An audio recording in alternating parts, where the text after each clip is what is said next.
Good morning po sa inyong lahat, sa ating lahat. Good evening, good day, good afternoon.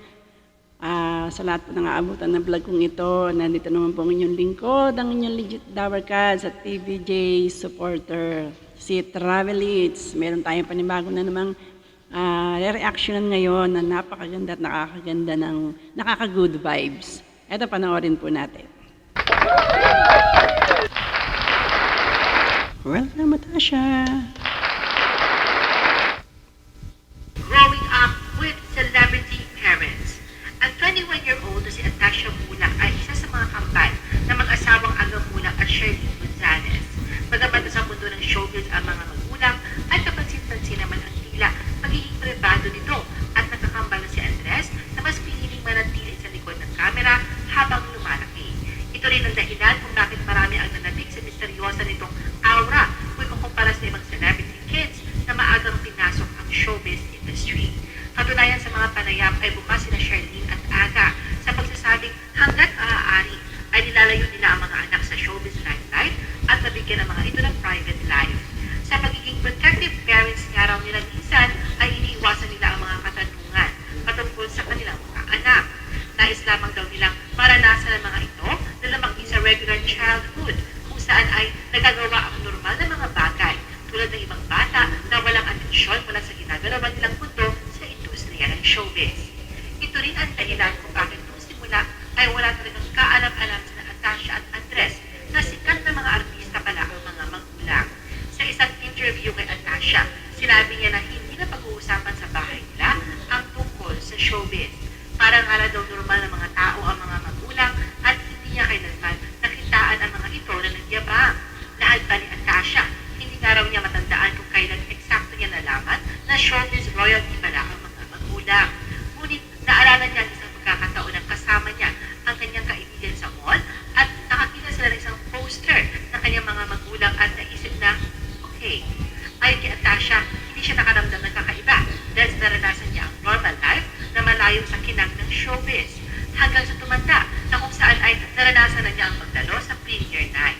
Doon daw niya naisip na ito pala ang mundong ginagalawan ng kanyang mga magulang. Pagbubunyag pa ni Aga na napagtantulan daw nila Natasha at Andres ang kasikatan nila nung sumama ang mga ito sa premiere ng kanyang pelikula na 7 Sundays noong 2017. Nagulat daw ang mga ito sa dami ng mga tao sa mall sapagkat bata pa lang daw nung huling manood ang mga ito.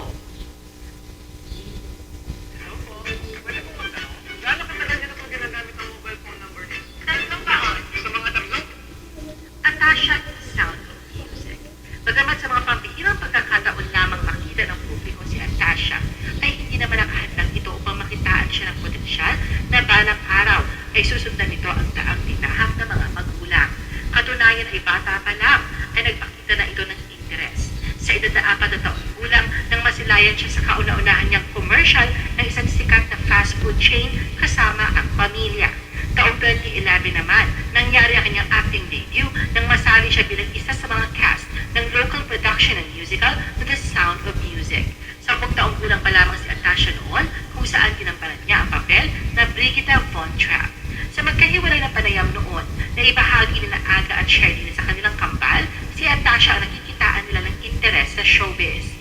Kwento ni Charlene, nung may nag-offer daw na ipa-audition si Natasha para sa naturang musical, ay tinanong niya ito kung gusto at agad naman daw itong sumang-ayon. Pag-amin niya pa, nung pumasok na sila sa audition room, ay hindi niya akalain na ganun pala kabigat ang audition na yon. Katunayan siya pangaraw ang kinabahan at gusto nang umatras at sinabihan pa raw niya si Natasha kung gusto nitong umuwi na lang sila. Pero bilib daw siya sa lakas ng loob ng anak kung saan ay sinabihan siyang okay lang ito at makakaya ang ipapagawa sa kanya sa audition. Lahat ni Charlene, pinakanta si Natasha sa harap ng mga judges kung saan ay hinawit nito ang kantang Sana Maulit Muli at matapos ka ang 2 oras na paghihintay ay isa ito sa napiling cast ng The Sound of Music. Sa panig naman ni Aga, inamin niyang hindi niya akalain na ganun pala kalaki ang nasabing theater play at ganun ang magiging reaksyon ng mga tao sa pagkakasali nito ni Natasha.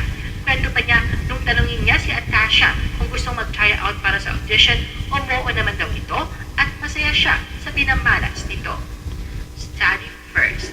Sa kabila na pinakita ang potensyal ni Natasha sa pag-awit at pag-arte, sinasabing musical ay ay hindi naman ito nasundan pa dahil na rin sa kagustuhan ng mga magulang. Noon pa man ay bukas na sina Aga at Charlene sa pagsasabing mas gusto lang nilang mag-aral muna at mag-enjoy sa pagiging mga bata ang mga anak nila. Ngunit hindi naman ibig sabihin nito na pipigilan na nila ang mga ito sa pag-aartista. Basta ang kondisyon lang nila ay pagdating lang sa tamang edad. Pero sadyang nakadikit na nga kay Atasha ang showbiz na bagamat lumaking malayo sa harap ng kamera ay hindi may pagkakaila ang atensyong nakukuha nito mula sa publiko. Sa paglipas ng taon ay unti-unti na nga siyang nasisilayan ng publiko sa pamamagitan ng pagtanggap ng mga photoshoots o mga endorsements na hindi nakakaapekto sa kanyang pag-aaral. Marami nga ang kumanga sa artistahin niyang ganda at pakailang beses nang natanong sa planong pag-aartista. Ngunit ang katanungang ito ay makailang beses na rin na sinagot ni Atasha. Noon pa man ay hindi niya sinasarado ang posibilidad na pasukin ang entertainment industry. Sadyang gusto lang daw niyang tuparin ang pangako niya sa kanyang sarili at sa mga magulang na tatapusin niya muna ang kanyang pag-aaral bago gumawa ng desisyon. Atasha formally enters showbiz. Pinanindigan nga ni Atasha ang kanyang binitawang pangako kung saan ay tinapos muna nito ang kanyang business management course sa United Kingdom bago sumabak sa showbiz na katuparan ng kanyang matagal na pangarap at nakapagbigay sa kanya ng kasiyahan dahil sa nakakatagpo siya ng iba't ibang tao at nagagawa niya makakanta. Doon daw niya napagtanto na gustong-gusto niya mag-perform na maliban nga sa pag-arte ay natutuwa siyang nakakapagpapasaya ng mga tao. Ganun pa man, kahit nagustuhin man daw niya noon, ay kailangan niya munang tutukan ang kanyang pag-aaral. Miyembro na siya ng EAT. Bali, winelcome siya noong Saturday. Ayan. Hello, and I'm Natasha. Yan. Thank you to Viva Artist Agency. 3 words that best describe me. Sobrang family-oriented. Family always comes first. I spend most of my time actually with my family, and they're always my number one priority. Favorite snacks? Canton and rice. Spicy calamansi. Because it's just so good. The spicy and the rice. It's a perfect, acidic, perfect balance. Hindi ko kaya kainin ng okra. The texture, I just can't. My water bottle. It's an essential. It's something you need every day in life. Unusual talent? I guess we'll find out later on. Keep that a secret for now. The last song that I listened to was Michael Jackson, Pretty Young Thing, this morning in the shower. The traits that I got from my mom is her articulation, and the traits that I got from my dad is his humor. Favorite movie would have to be Kailangan Kita. The production and how they represented Pinoy culture and really focused on the food and incorporated that in the story was amazing.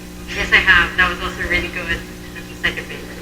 He would tell us stories before about how that was his first movie and all the great stories about it and seeing such a big friendship group with different stories coming in together.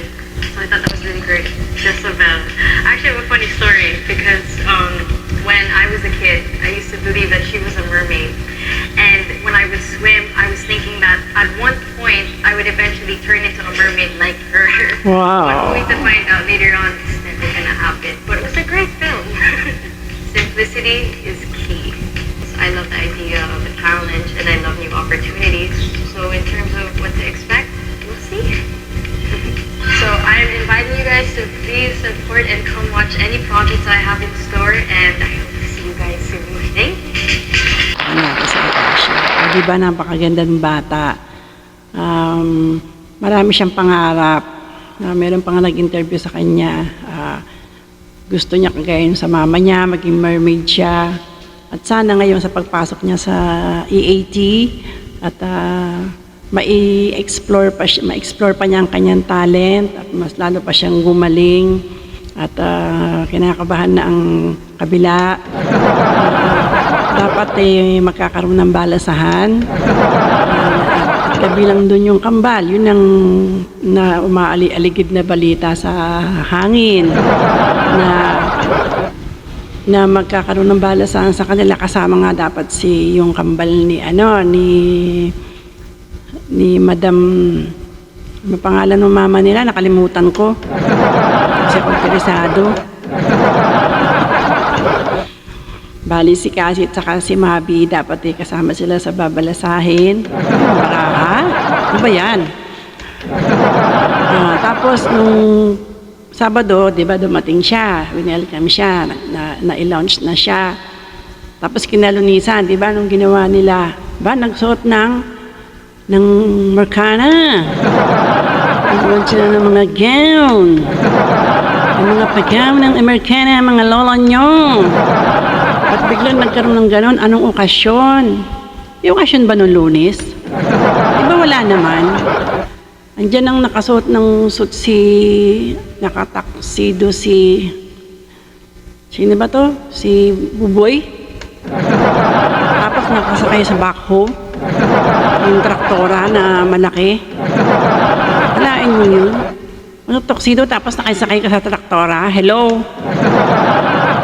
Inaya pa yung kay Mayor Jose. At least Mayor Jose, ano siya talaga siya, nangangampanya doon siya sa taas. Pwede yun, carry yun. Tapos pwede mo naman yung gayahin, sumakay rin sa backhoe.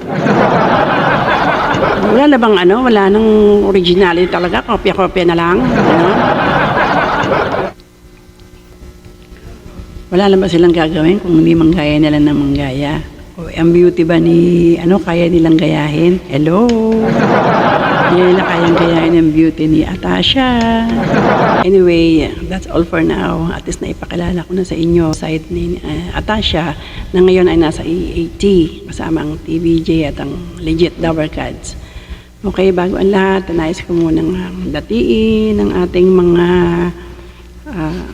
Dabber Cats at ang ating mga subscriber at ang mga kaibigan natin. Ito ay sina Johara Gale. Mamita nagpalit na yata ng name, parang Star Talk yata kung doon nagkakamali. Ito si Vergara TV Vlog, si Armin Patricio, Rebecca Mendoza, April Cordero, Malyari Mascareñas, Sight Eye, Eva Fernandez, Gala with Rhea, si Shirley Fernandez, Maria Teresa de Jesus, Ludi Inoviso, si FFVJC, Mama Claire, si Yvonne Santiago, Lucky Ma'am Tree, Lalaine Nihares, Estrella Macalalad, Jennifer Pasio, Nestor Buena, Bekbek, si Chai Chair, yan, si Nathaniel, TVJ Fanatics. Nathaniel, hello, kumusta ka na? Yan, sila po muna at susunod naman yung ating mga iba na i-shout out. Okay? Maraming salamat po. At muna ating maipaglilingkod at welcome Tasha to EAT. Napakagandang bata. At subaybayan natin, lalo na ngayon mas lalo tataas ang rating ng EAT. Bye!